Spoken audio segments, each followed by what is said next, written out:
Hey everybody, it's Saturday, May 27th, 2023. Emily and I signed up for a bee inspection class. So to learn more about what we need to look for in our beehives. But here we are at Granny Cat's Apiary Supply.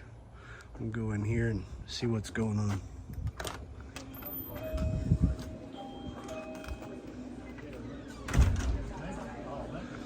About 20 people in the class. Everybody's getting their suits on, smokers going. Yeah, that stuff will catch on fire. That's probably what this is. Yeah. We're gonna get suited up. And then we're gonna start checking on some beehives. Hopefully they're going to be nice tonight. Did you have the other two people over here? No, here. I'll set my smoker down. I'll just put it up. Okay, go ahead and use yours. I'm going to let you use your stuff. Just go ahead and crack the lid. You're the smoky guy. Smoke. Let me see if there's any beetles. Any beetles? No. Somebody smashed some bees last time they put the thing on there.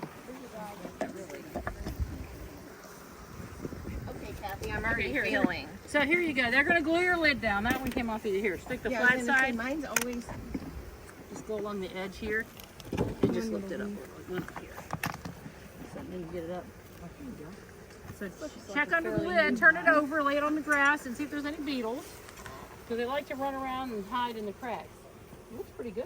Not doing it. No, that's not.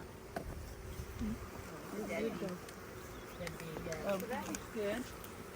So let's take a look in here. And then where do I do the smoke? This is the honey super, so really we They're should actually take being this very one good, off. so if they're being good, you don't need to smoke them. Okay. When they start buzzing a little louder. So with this one, you want us to take the honey super Yeah, you off? can take it off. Okay. Lay that flat so you can lay your honey super on it. You Okay. don't want to lay your super in the grass or the dirt. Won't and that then no, just, attract the bees in there? no, you lay it opposite. Yeah. lay it silver side down. Silver side sorry? down. Okay.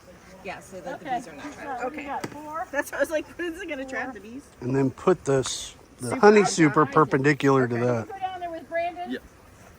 Try to spread it out a little bit.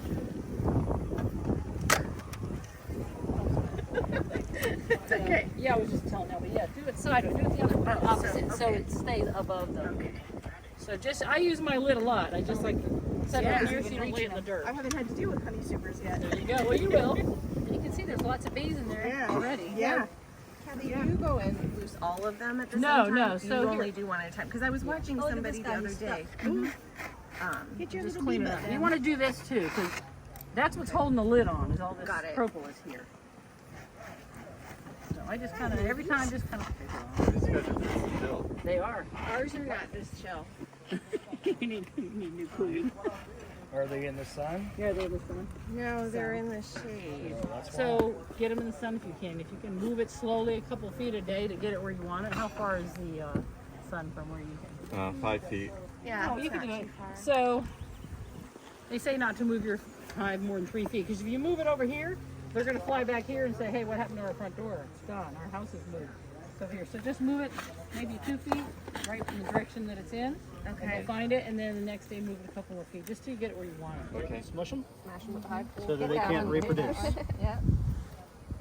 There's more. another one. There's another one. Nasty little buggers. What's that little white one up there? That not white. Oh, it just flew off. And so we also, I heard, we were supposed to look for the queen. Yep, we'll look for the queen. I mean, on the Yeah, lid. Always look for the queen for everything that you pull out. So see how he's taking this first one out? We've set it aside. Make sure the queen's not on it. We've set it aside so that we can start pulling the other frames. You always want to lift them straight up. I'll go grab them.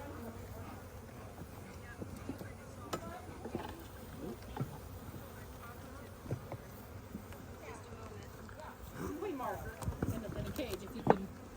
I for sure saw her a minute ago. Well, even if you don't see now, but here's a queen marker. If you Okay. see her again. Let me give these guys a queen marker.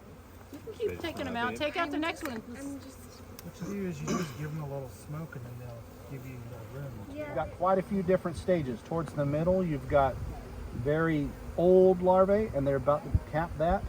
You mean the yellow ones? Is that what you're talking about? Right over here, you've got a Okay. lot of white what looks like Yeah. worms. Yeah, down in there. Deep in there. Towards the outside, you'll see more milky white. Those are very young larvae. So what are the yellow ones? The yellow is pollen. Okay. That makes Let's sense. see. I'm trying to see if I see any eggs on this frame. Once they hatch and it's empty, I scrape that off because it'll start sticking to the bottom of the hive, and then you like kind of pry it off. Here, I'm sorry. No, you're fine. So go ahead with the next one. I know they're huge. This hive looks pretty good.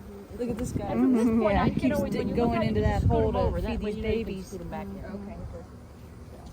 Look at that. Here. Yeah.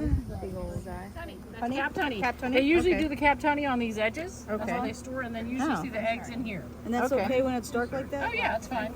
They've been walking all across it and smashing it. Oh, okay. I'll be right back. All right, ladies.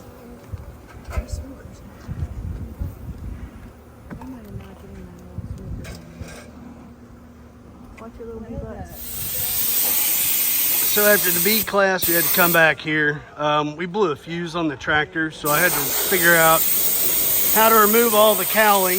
Emily making noise like normal, but had to remove all the cowling because back here is where the fuse box is, and that fuse box was for our 12-volt plug-in that ran the water tank, and it kept blowing the fuse. So had to go get fuses back here in town. Emily's cleaning the dust off the tractor. So we put it all back together because with that B class, we talked to Henry. Henry's gonna let us borrow his dump trailer. And we need the tractor running good because we're gonna go up to the horse farm tomorrow, borrow his dump trailer, and get loads of horse manure compost. You know, it's basically the straw from the horse stables, and use it. Reason being is this whole area here is what we used grass seed on, I don't know, maybe a year ago, and it did okay, but you can see everything's sand.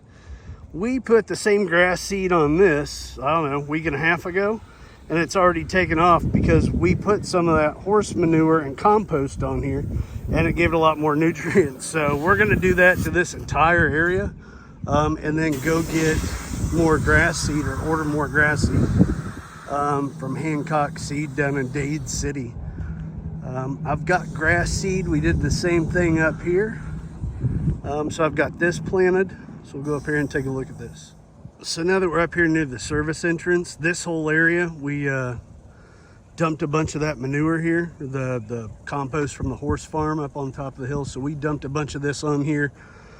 I disc harrowed this all up. So basically it's just plate discs that roll around and break up the ground. And then I took a chain harrow, smoothed it all out. And what that did is that mixed that horse manure compost into the dirt, which this was mainly red clay. I don't know if it was brought in, but either way, you can already see that we've watered it because we haven't had any rain, that the grass is already starting to grow. So this stuff's really good seed from, again, Hancock Seed in Dade City. It's a DOT mix, so within 3 days or within a week, I guess, it's supposed to have millet pop up. And then after that, I think it's centipede and bahia or something. But stuff works great.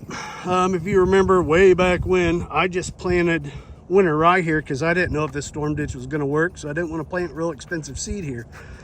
But you can see where the winter rye has died, and this is where I planted all that other stuff. So that one patch, we got to get manure on it, harrow it up, and just really get it all over here and see how it does. But it's turned out great so far in the other areas.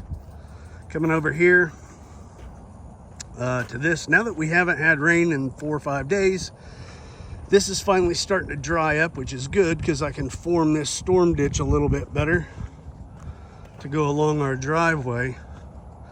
And then what I really need next week is a really good thunderstorm to dump a bunch of water to see if that culvert's large enough. Still think I should have went with a 12-inch, but again, the water just kind of stays here. It's not as if it's a flood, so just got to see.